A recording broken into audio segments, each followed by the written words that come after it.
ನಮಾಚಾರ್ಯರ ಅಂತರಂಗ ಬಹಿರಂಗದಲ್ಲಿ 11ನೇ ಶತಮಾನದ ಕಾಲ. ಕಟ್ಟಿದೇವನೆಂಬ ರಾಜ ಯಾದವ ವಂಶಜನಾಗಿದ್ದು ವೈಷ್ಣವ ಇಷ್ಟಾದ್ವೈತ ಸ್ಥಾಪಕ ಶ್ರೀ ರಾಮಾನುಜಾಚಾರ್ಯರಿಗೆ ಬೆಂಬಲವಾಗಿ ನಿಂತನು. ತಿರುಮಲೆಯ ಕ್ಷೇತ್ರಾಭಿವೃದ್ಧಿಗೆ ಕಾರಣನಾದನು. ಅವನ ಕಾಲಾನಂತರ ತಿರುಮಲೆಯ ಶ್ರೀನಿವಾಸನಿಗೆ ತುಂಬ ನಿಷ್ಠೆಯಿಂದ ನಡೆದುಕೊಂಡ ಅರಸರಲ್ಲಿ ವೀರ ನರಸಿಂಗನು ಮೊದಲಿಗನು. ಅವನು ತನ್ನ ತೂಕದಷ್ಟು ಬಂಗಾರವನ್ನು ಗುಡಿಯ ವಿಮಾನ ಗೋಪುರಕ್ಕೆ ನೀಡಿ ಕೃತಾರ್ಥನಾದನು 1250ರಲ್ಲಿ. ಅವರಲ್ಲಿ ಸಾಳ್ವ ನರಸಿಂಹ ರಾಜನು ಶ್ರೀನಿವಾಸನಿಗೆ ಸಲ್ಲಿಸಿದ ಸೇವಾ ಕಾರ್ಯಗಳೊಂದಿಗೆ ತಾಳ್ಲಪಾಕಂ ಮನೆತನದ ಕವಿಗಳಿಗೂ ಪ್ರೋತ್ಸಾಹಿಸಿದನು. ಅವರ ವಿಪುಲವಾದ ಭಕ್ತಿ ಸಾಹಿತ್ಯವನ್ನು ಪ್ರಚುರಗೊಳಿಸಿದನಲ್ಲದೆ ಅವುಗಳನ್ನು ಸಂರಕ್ಷಿಸಲು ತಿರುಮಲೆಯ ಗುಡಿಯೊಳಗೆ ತಾಳ್ಲಪಾಕಂ ಕವಿಗಳ ಸಂಕೀರ್ತನ ಭಂಡಾರವನ್ನು ನಿರ್ಮಿಸಿದನು. ಇದು ಇಂದಿಗೂ ಶ್ರೀನಿವಾಸನ ಗುಡಿಯಲ್ಲಿ ಹುಂಡಿಯ ಎದುರಿಗೆ ಇರುವುದನ್ನು ನೋಡಬಹುದಾಗಿದೆ. ಸುಮಾರು 12,000 ತಾಮ್ರಪತ್ರಗಳ ಮೇಲೆ ತಾಳ್ಲಪಾಕಂ ಕವಿಗಳ ಕೃತಿಗಳು ಜೋಪಾನವಾಗಿವೆ. ಈ ಕವಿಗಳಲ್ಲಿ ಅಣ್ಣಮಾಚಾರ್ಯರು ಪ್ರಖ್ಯಾತರಾದವರು. ಶ್ರೀನಿವಾಸನನ್ನು ಹಾಡಿ ಹೊಗಳಿದ ಪ್ರಾಚೀನ ಕವಿಗಳಲ್ಲಿ ಆಳ್ವಾರರಿಗಿಂತಲೂ ಮೊದಲು ಶ್ರೀನಿವಾಸನ ಪರಮ ಭಕ್ತರಾದ ಕವಿ ಅಣ್ಣಮಾಚಾರ್ಯರು. ಆ ಕಾಲಕ್ಕೆ ಅವರು ಹಾಡಿದ ಕೀರ್ತನೆಗಳು ಜನಜನಿತವಾಗಿದ್ದವು. ಅವುಗಳೆಲ್ಲ ಸಾಳ್ವ ನರಸಿಂಹನ ಕಿವಿಗೆ ಬಿದ್ದಾಗ ಅಣ್ಣಮಾಚಾರ್ಯರಿಗೆ ರಾಜಾಶ್ರಯದಿಂದಲೂ ಪ್ರೋತ್ಸಾಹ ದೊರಕಿತು. ಇದಲ್ಲದೆ ತಿರುಮಲೇಶನ ಗುಡಿಯೊಳಗೆ ಅಹೋಬಳ ನರಸಿಂಹನ ಗುಡಿಯು ಬರಲು ಸಾಳ್ವ ನರಸಿಂಹನೇ ಕಾರಣನಾದನು. ಕೆಲವರಿರುತ್ತಾರೆ, ದೈವ ಪ್ರೇರಣೆಯಾದದ್ದು ಅರ್ಥವಾಗಿ ಕಾರ್ಯಪ್ರವೃತ್ತರಾಗುತ್ತಾರೆ. ಭಕ್ತಿ ಮಾರ್ಗದ ಮೂಲಕ ಬಂಧು ಮಿತ್ರರೊಡನೆ ಸಹಜ ಸಲ್ಲಾಪಗಳಲ್ಲೇ ಜ್ಞಾನದ ಚೈತನ್ಯದ ಬೆಳಕು ಚೆಲ್ಲುತ್ತಾರೆ. ಅವರ ಗೊಂದಲಗಳ ಕಳೆದು ಸದ್ಭಾವಗಳು ಜಾಗೃತವಾಗುವಂತೆ ಮಾಡುತ್ತಾರೆ. ಇನ್ನು ಕೆಲವರು ಹುಟ್ಟಿನಿಂದಲೇ ದೈವ ಕೃಪೆ ಪಡೆದು ಬಂದಿರುತ್ತಾರೆ. ಅಂತಹ ಪುಣ್ಯವಂತರನ್ನು ದೇವರು ತನ್ನ ಸೇವೆಗೆಂದೇ ಮೀಸಲಾಗಿರಿಸಿಕೊಳ್ಳುತ್ತಾನೆ. ಇನ್ನು ಹುಟ್ಟಿನಿಂದ ದೇವರ ಕೃಪೆಯನ್ನು ಪಡೆದು ಬಂದವರ ಪಾಡು ಹೇಳತೀರದು. ಅವರು ಕಾಡಿ ಬೇಡಿ ದೇವರ ಕೃಪೆಯನ್ನು ಪಡೆಯುವುದು ಅಷ್ಟು ಸುಲಭವಲ್ಲ. ಅಣ್ಣಮಾಚಾರ್ಯರು ಬರೆದು ಓದಿ ಸಂಕೀರ್ತನೆಗಳನ್ನು ಹಾಡಿಯೂ ಪ್ರಯೋಜನವಿಲ್ಲ. ಅವರ ಪಾಪ ಕರ್ಮಗಳು ಸವೆಯುವುದು ಯಾವಾಗಲೋ ಅವರಿಗೆ ಗೊತ್ತಿಲ್ಲ. ಇನ್ನು ಕೆಲವರು ಹುಟ್ಟಿನಿಂದಲೇ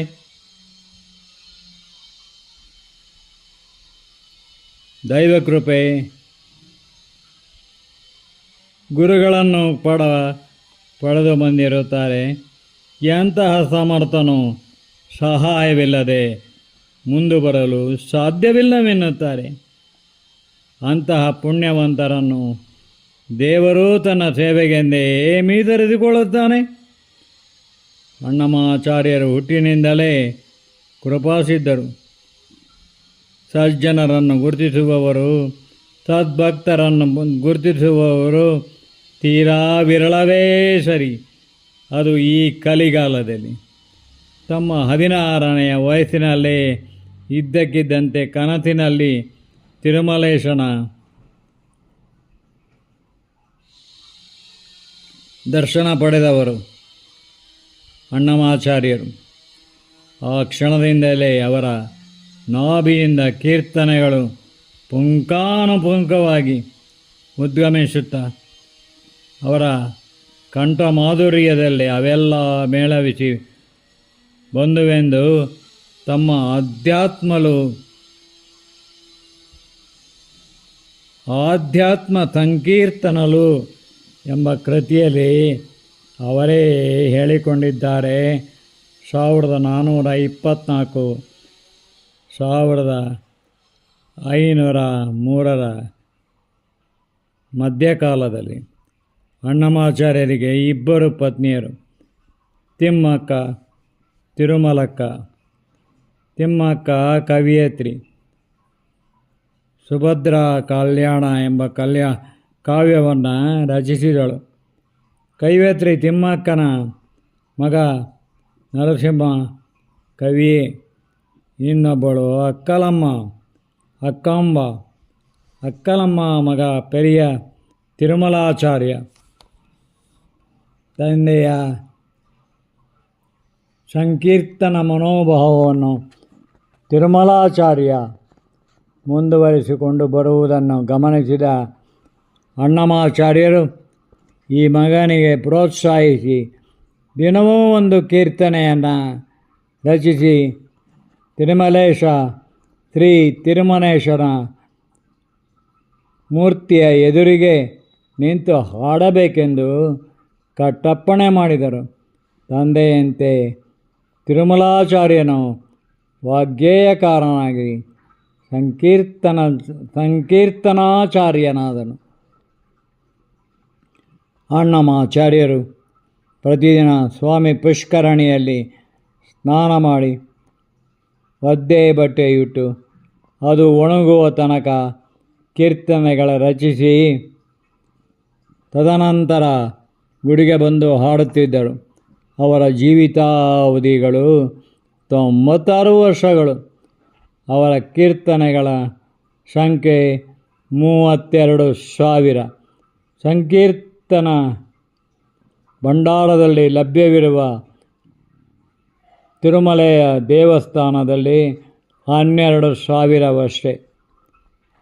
ಅವುಗಳಲ್ಲಿ ಆಧ್ಯಾತ್ಮ ಸಂಕೀರ್ತನಲು, ಶೃಂಗಾರ ಸಂಕೀರ್ತನಲು, ಶೃಂಗಾರ ಮಂಜರಿ ಎಂಬ 3 ಕೀರ್ತನ ಸಂಕಲನಗಳಿವೆ. ವೆಂಕಟಾದ್ರಿ ಮಹಾತ್ಮೆ ಇದೆ. ದ್ವಿಪದಿ ರಾಮಾಯಣ ಬರೆದಿದ್ದಾರೆ, ಲಭ್ಯವಿಲ್ಲ. ಅಣ್ಣಮಾಚಾರ್ಯರ ಕೀರ್ತನೆಗಳ ಮೆಚ್ಚಿಕೊಂಡ ರಸಿಕ ಸಾಳುವ ನರಸಿಂಹನು ತನ್ನ ದಾಂಪತ್ಯವನ್ನೇ ಕುರಿತು ಶೃಂಗಾರ ಕೀರ್ತನೆ ರಚಿಸಬೇಕೆಂದು ಹೇಳಿದನು. ಅವರಿಗೆ ಇದು ರಾಜಾಜ್ಞೆ ಎಂದು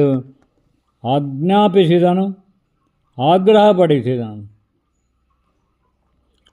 ಅಣ್ಣಮಾಚಾರ್ಯರು ತಾವು ದೇವರ ಸಂಕೀರ್ತನಕಾರರಷ್ಟೇ ಹೊರತು ದೊರೆಗಳಿಗೆ ವಂದಿಮಾಗದರಾಗಲಾರೆ ಎಂದೇ ನಿರಾಕರಿಸಿದರು.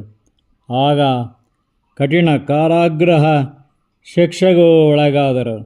ಅವರನ್ನು ಸೆರೆಯಲ್ಲಿರಿಸಿ ಶಿಕ್ಷೆ ತೊಡಗಿದಾಗ ದೇವರ ಕೃಪಾಕಟಾಕ್ಷವಾಗಿ ಕೈಕೋಳಗಳು ಕೆಳಗೆ ಕಳಚಿ ಬಿದ್ದು ಬಂಧವಿಮುಕ್ತರಾದರು. ಪವಾಡವನ್ನೇ ಮೆರೆದರು. ಸಾಳುವ ನರಸಿಂಹನು ಕ್ಷಮೆಯಾಚಿಸಿದನು. ಅಣ್ಣಮಾಚಾರ್ಯರ ಕಾಲದಲ್ಲೇ ಇಂದಿಗೂ ಬಹುಚರ್ಚಿತ ಸಂಗತಿಯಾದ ವೆಂಗಡದ ದೇವರು ವಿಷ್ಣುವೋ, ಶಿವನೋ, ಭೈರವನೋ, ವೀರಭದ್ರನೋ, ಮಹಾವೀರನೋ, ಬುದ್ಧನೋ ಎಂಬೆಲ್ಲ ವಾಗ್ವಾದಗಳಿಗೆ ಅಣ್ಣಮಾಚಾರ್ಯರು ಶ್ರೀನಿವಾಸನನ್ನು ವಿಷ್ಣು, ಶಿವ ಮತ್ತಿತರ ನಾಮಗಳಲ್ಲಿ ಭೇದ ಭಾವಗಳಿಂದ ನೋಡುವವರೇ ಅಲ್ಪ ಬುದ್ಧಿಯವರೆಂದೂ, ಶ್ರೀನಿವಾಸ ಏಕೈಕ ಸತ್ವ ಪರಬ್ರಹ್ಮ ಶ್ರೀ ವೆಂಕಟರಮಣನೆಂದು ವೆಂಕಟೇಶ್ವರನೆಂದು ಎಂದೇ ಅಣ್ಣಮಾಚಾರ್ಯರು ಪ್ರತಿಪಾದಿಸಿದ್ದಾರೆ.